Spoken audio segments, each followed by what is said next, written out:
திருவெம்பாவையின் 15ஆம் திருப்பாட்டு. ஓரொரு கால் எம்பெருமான் என்று என்றே என்று தொடங்குகிற பழுத்த மனம் படைத்தவளாக இருக்கிற ஒரு இளம் பெண்ணினுடைய மிகச்சிறந்த பத்திமை வெளிப்பாட்டை நம்முடைய நெஞ்சத்தடத்திற்கு கொண்டு வருகிற தன்மையுடைய மிகச்சிறந்த பாட்டுக்களிலே ஒன்றாக திகழ்கிறது. நான் நல்ல அடியவனாக இருக்கிறேன் என்பது என்னை பொறுத்தவரையில் எனக்கு பெருமிதம். ஆனால் என்னை ஆட்கொள்ளுகிறவனாக இருக்கிற பெருமான் நல்ல தலைவனாக இருக்கிறானா இல்லையா என்பதை என்னாலே தீர்மானிக்க முடிவதில்லை. நான் நல்ல அடியனாக அடியவனுக்குரிய இலக்கணத்தோடு அடியார் பண்புகளோடு நின்று அவனுடைய திருவடிகளுக்கு சேவை செய்கிற பொழுது என் அன்பன், என்பால் ஈடுபாடு கொண்டவன், சத்தியம் தவறாதவன், ஒழுக்கம் மிக்கவன், இப்படி ஒரு பணியாளன் எனக்கு கிடைத்திருக்கிறான் என்பதை உணர்ந்து வேறு பிரித்து அறிந்து அருள் பாலிக்கிற திறமுடையவனாக தலைவன் அமையவில்லை என்று சொன்னால் தொண்டன் செய்த மிகப்பெரிய தொண்டுகள் அர்த்தமற்றதாக போய்விடும் என்பதுதான் கருத்து.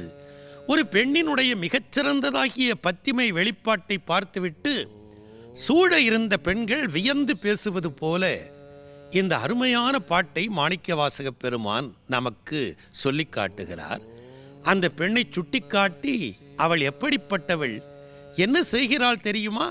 பக்கத்தில் இருந்த பெண்களெல்லாம் முகத்திலே வினாக்குறியை எடுத்து நிறுத்தி கொண்டு சொல்லுங்கள் சகோதரி என்று கேட்டார்களாம். எப்போது பார்த்தாலும் ஓரொரு கால் என்றால் அடிக்கடி என்று அர்த்தம். ஒவ்வொரு முறையும் பேசுகிற பொழுது, வாய் திறக்கிற பொழுதெல்லாம் ஒவ்வொரு கால் என்ன சொல்லுகிறாளாம் அவள்? எம்பெருமான் என்றென்று.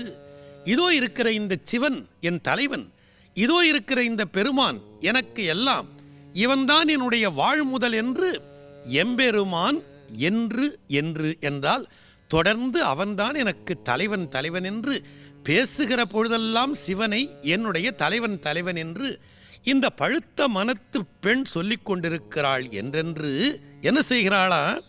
அப்படிப்பட்ட பெருமான் என்றென்று நம் பெருமான் சீர் ஒரு கால் வாய் ஓவாள். நம் பெருமான் நம்ம எல்லாருக்கும் தலைவனாக இருக்கிற சிவபெருமானுடைய சீர், அவனுடைய மிகப்பெரியதாகிய சிறப்புகளை ஓவாள் ஒரு முறை கூட வாய் ஓய்ந்து நிறுத்தவே மாட்டாளாம்.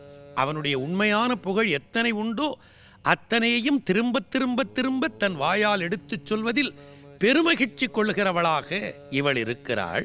சீரொரு கால் வாய் ஓவாள். அது காரணமாக சித்தம் களி கூற இறைவனுடைய திருநாமத்தை தொடர்ந்து சொல்வதனால் உள்ளத்துக்குள்ளே ஒரு அகமகிழ்ச்சி தோன்றி அவளுடைய முகத்தில் பொலிவாக வெளிப்படுகிறதாம். சித்தம் களி கூற நீர் ஒரு கால் ஓவா நெடுந்தாரை கண்பணிப்ப. உள்ளத்தின் கண்ணே நெகிழ்ச்சி வந்ததற்கு அடையாளம் கண்களிலிருந்து தாரை தாரையாக கண்ணீர் பெருக்கெடுத்து அவளுடைய மார்பகப் பகுதிகளையெல்லாம் நனைக்கிறதாம். பாட்டை மறுபடியும் நினைவு கூறுவோம். ஓரொரு கால் எம்பெருமான் என்று என்றே நம்பெருமான் சீர் ஒரு கால் வாய் ஓவாள். சித்தம் களி கூற நீர் ஒரு கால் ஓவா நெடுந்தாரை கண்பணிப்ப. பார் ஒருவர் வந்து என்ன செய்வாளாம்? அப்படி கண்களிலிருந்து கண்ணீர் பெருக்கெடுத்து வர அதற்கு மேல் பார் ஒரு கால் வந்தனையாள். திடீரென்று தரையில் சாஷ்டாங்கமாக கீழே விழுவாளாம். பெருமான் எங்கேயோ இருக்கிறான் மலை வடிவத்தில்.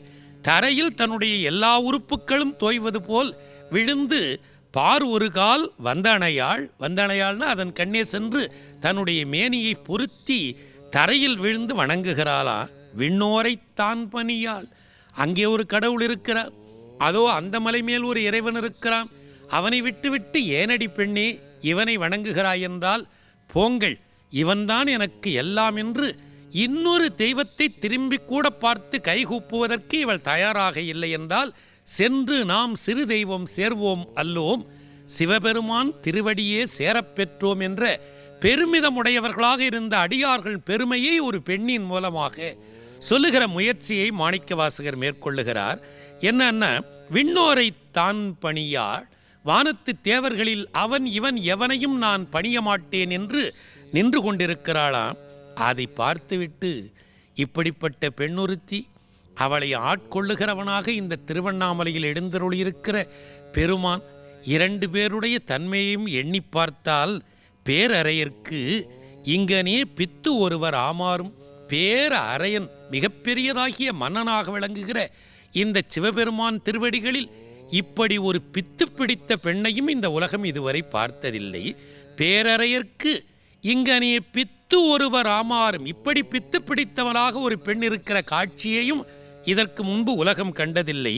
பித்தொருவர் ஆமாறும் ஆர் ஒருவர் இவ்வண்ணம் ஆட்கொள்ளும் வித்தகர். அப்படிப்பட்ட பேரன்பு கொண்டவளை தூக்கி எடுத்து அணைத்து அவளுக்கு வாழ்வு தருகிற கருணைக் கடலாக இந்த சிவனைத் தவிர இன்னொரு தெய்வத்தையும் நாங்கள் கண்டதில்லை.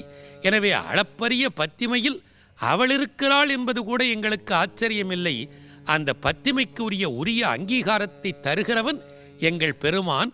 ஆர் ஒருவன் இவ்வண்ணம் ஆட்கொள்ளும் வித்தகர். இப்படிப்பட்ட பெண்களையெல்லாம் ஆளாக கொள்ளுகிற மிகப்பெரிய பண்பாடும் பரந்த மனமும் படைத்த வேறு தெய்வம் உலகத்தில் உண்டோடி என்று பக்கத்தில் இருக்கிறவளை பார்த்து கேட்கிறாரா. ஆர் ஒருவர் இவ்வண்ணம் ஆட்கொள்ளும் வித்தகர்த்தாள் ஆமாறும் வார் உருவ புன்முலையீர். அழகாக கச்சணிந்து எழிலோடு காட்சி தருகிறவர்களாக இருக்கிற இளம் பெண்களே என்று சொல்வதன் மூலமாக அவர்கள் வளர்ந்து திருமண பருவம் எய்திய பெண்கள் என்பதை இந்த பாடல் நமக்கு தெளிவாக எடுத்து காட்டுகிறது. வாரூருவ புன்முலையீர் வாயார நாம் பாடி, அந்த பெருமானினுடைய பரந்துபட்டு கிடக்கிற புகழை வாய் நிறைய என்பதுதான் ஆற என்கிற சொல்லுக்கு நிறையன்னு பொருள். வாய் நிறையன்னா என்ன பொருள்? தொடர்ந்து இடையறாது அவனுடைய திருநாமத்தை நாம் எப்போது பார்த்தாலும் எடுத்தெடுத்து சொல்லி புகழ்ந்து பாட வேணுங்கிறது தான் வாயார நாம் பாடி. இதோ பாருங்கள், பல்வேறு மலர்களோடு பல்வேறு பறவை இனங்களோடு ஒரு வண்ண கலவி போல் இருப்பதாக இருக்கிற இந்த அற்புதமான நீர்நிலையின் கண்ணே போய் வாருங்கள், எல்லோருமாகச் சேர்ந்து பெருமானினுடைய திருத்தாள் மலர்களை நினைந்து நீராடலாம் என்று ஏர் உருவ, ஏரென்றால் எழில் அழகுன்னு அர்த்தம், ஏர் உருவ பூன்புனல் பாய்ந்து ஆடேலோர் எம்பாவாய். ஆடேலோர் என்பதில் இருக்கிற ஆடு என்பதுதான் வார்த்தை. இப்படிப்பட்ட ஏருருவ பைம்புனல் பாய்ந்து ஆடு, அதுக்கப்புறம் ஆடு ஏல் ஓர் என்று இருக்கிற வார்த்தைக்கெல்லாம் பொருள் உண்டான அதில் அசைச்சொல். ஆடு என்பதோடு பாட்டு முடிந்து போயிற்று. இவைகளெல்லாம் கிராம வழக்கு பாட்டுக்கள் என்பதனால் சில சொல் கூட்டித்தான் பாட்டை முடிக்க முடியும் என்பதனால் இவை வெறும் ஒலிக்குறிப்பு சொற்களே தவிர இவற்றுக்கு வேறு பொருள் இல்லை என்று அறிஞர்கள் கருதுகிறார்கள். அப்படி இல்லாமல் பாய்ந்து ஆடேலோர் எம்பாவாய் என்பதை ஆடு, ஏல் ஓர் என்பதை, ஏல் என்பதை நான் சொன்ன வார்த்தைகளை ஏற்றுக்கொள், ஓர் என்பதை அவற்றை நீ ஆராய்ந்து பார் என்று ஆள் ஓர் என்பதற்கு பொருள் சொல்லுவதெல்லாம் நம்முடைய கற்பனையே தவிர அவை பாடல்களிலே காணப்படுகிற மெய்மை அல்ல என்று அறிஞர் உலகம் எடுத்து காட்டுகிறது. எனவே ஏர் உருவ பூம்புனல் பாய்ந்து ஆடு என்பதனோடு பாட்டு முடிந்துவிட்டது. ஏலோர் எம்பாவாய் என்பது பாட்டின் நிறைவிலே வருகிற விளையாட்டு பெண்களுடைய ஒலிக்குறிப்பாக அமைந்தது என்று கருதுகிற கருத்து பொருத்தமானது என்பதை சொல்லி, இப்படிப்பட்ட மிகச்சிறந்த பத்திமையுடைய பெண்ணின் பத்திமையையும் அவளை ஆட்கொண்டு அருளுகிற பெருமானின் கருணையையும் ஒரு சேர எடுத்துச் சொன்ன அற்புதமான 15ஆம் திருப்பாட்டு நீண்ட நாட்கள் நம்முடைய நெஞ்சத்தடத்தில் என்றைக்கும் அதிர்வலைகளை ஏற்படுத்தும் என்பது நிச்சயத்திலும் நிச்சயம்.